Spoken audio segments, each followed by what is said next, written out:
Hey class, it's me Amanda, and now I'm coming to you live from my car, my other office, to give you a little bit of information regarding the second assignment, which is our radar assignment. So RADAR, as you're seeing here, is not actually the radar, if you will, but it is relevance, accuracy, date, authority, and rationale. So radar is the acronym for a justification of telling whether or not a source, and in this case we are going to be identifying a website, is credible or not. And that's what it says here. It's a framework that can help you remember what kinds of questions you should be asking about an information source as you evaluate it for quality and usefulness within your research.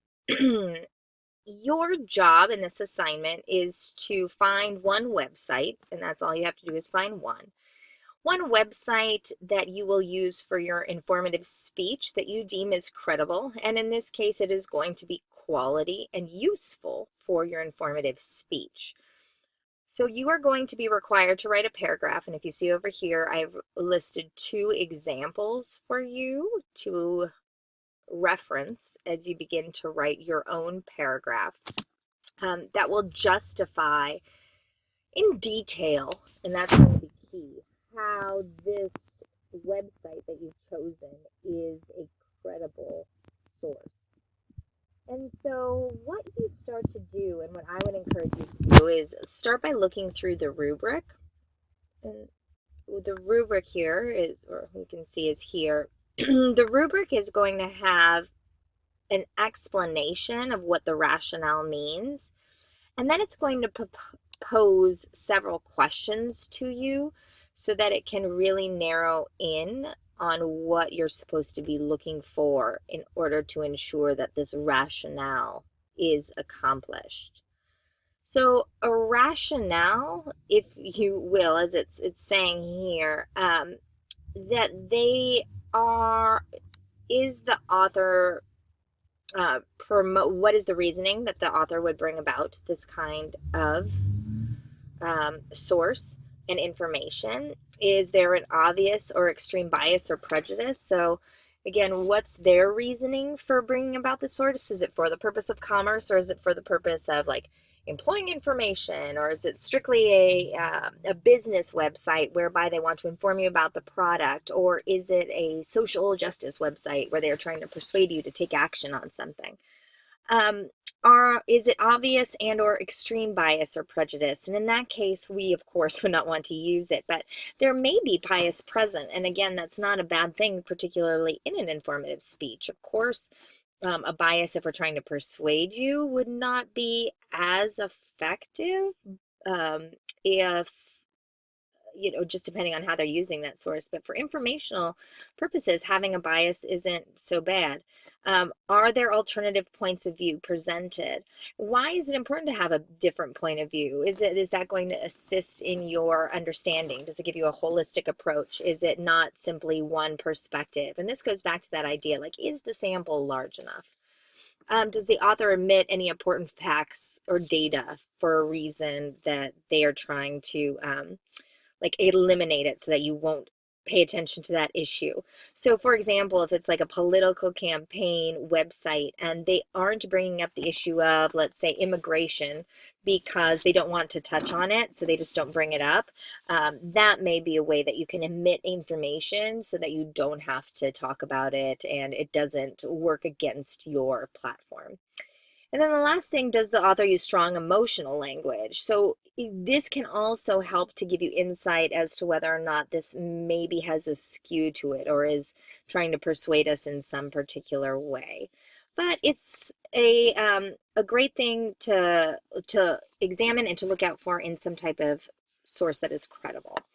The next thing is going to be authority, and this is important in juggling the credibility of the author. So remember, who is this author and where do they get their expertise from? So what are the author's credentials? Are there any credentials? Is it simply a website of an organization, and so the organization is the speaker? In that case, what is their authority? Or is the author affiliated with any educational institution? So is this some type of produced work from some type of research? Can you find information about the author in a reference book or the internet? So like, if we searched this author's name, would it produce other works that would show this individual's credibility and competence to be able to speak on this? Do other books or articles on the same topic cite the author? That gives this person even more credibility. And is the publisher, the information of the source, reputable? So this would be to identify, like, what is their credibility? Then we want to talk about the date, and I think that we spoke about this a little bit in class again, but really, when was it last published? When was it last updated in regards to a website?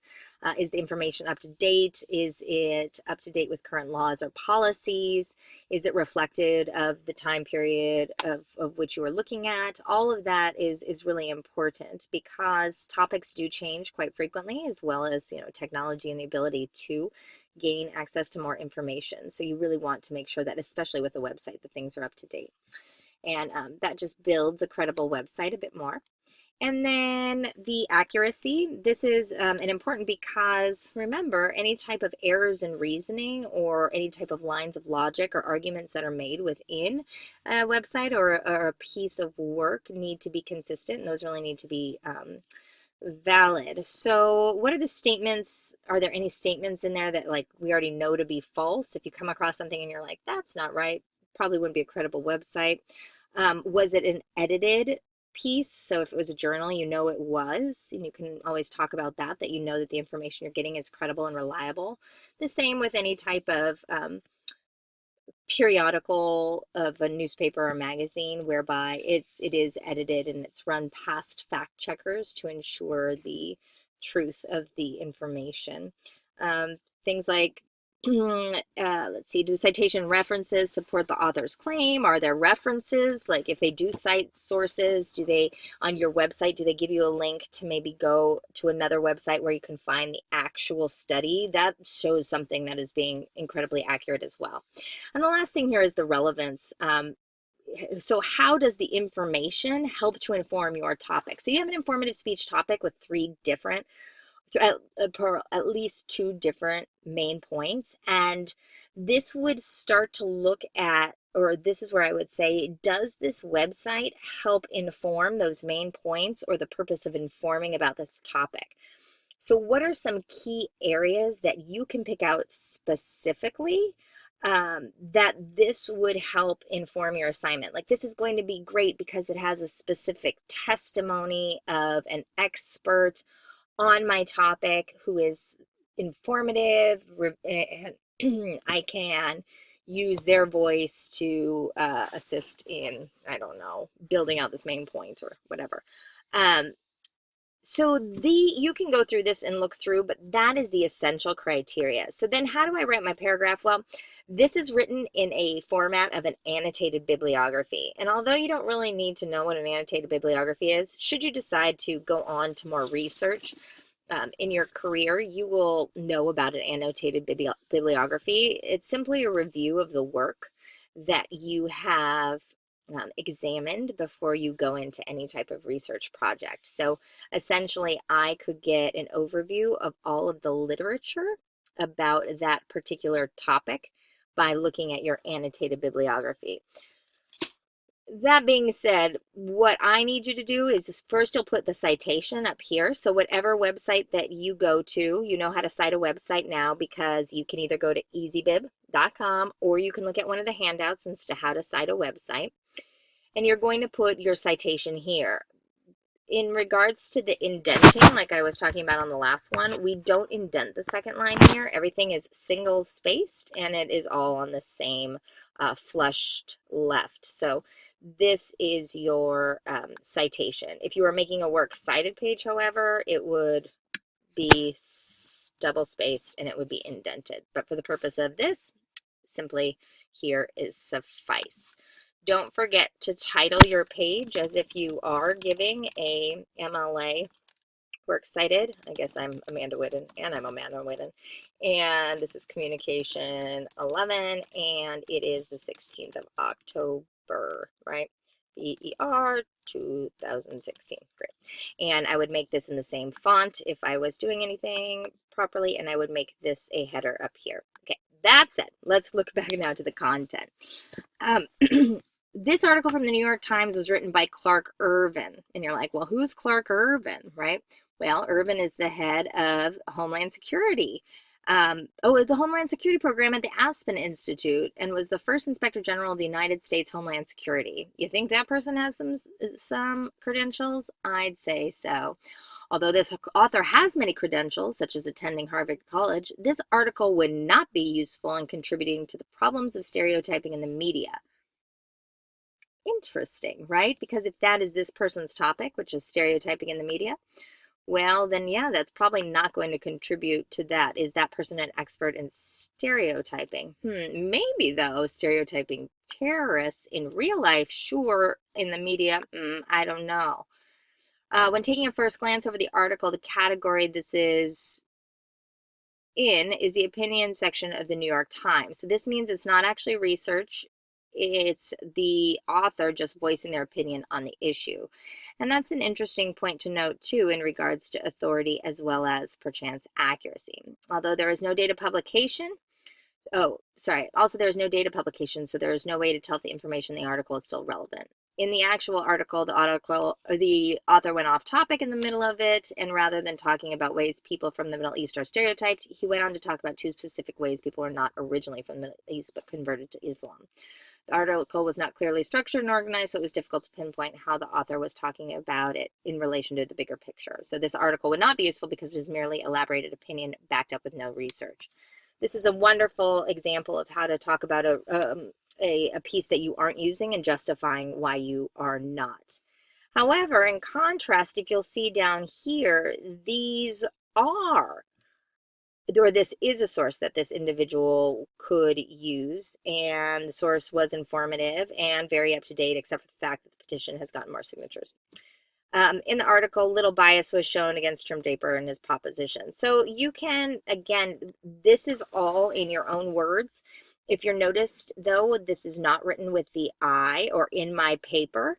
So instead, when you're talking about this, you can say, you can start with, the authority if you want to. You can start with the rationale. You can start by saying, for conducting research on the topic of vegetarianism, an article titled blah blah blah blah blah blah blah from the New York Times is an excellent option. And then you can go into each one if you want to. First, the author's authority is credible because, and then you can say the information is up to date because, and this information was accurate and we know so because, and the information is relevant to my topic because I can use it in this part and this part, and I can specifically use a statistic, and I can generate emotional appeal from the particular testimonies that were given, right? So you can give a lot of different elements as to how you justify and view this as credible. For the purpose of this assignment, do not do one that voices you as uncredible. This is simply an example to show you what it looks like when it's not credible, but instead do the credible one. All right, everybody, that's it. But I think that once you look it over and just start writing, it'll make it easy on you. Again, no first person, simply write from a perspective of an expert, and how you would gauge that this website that you have chosen is in fact credible for your speech. I'll talk to you later.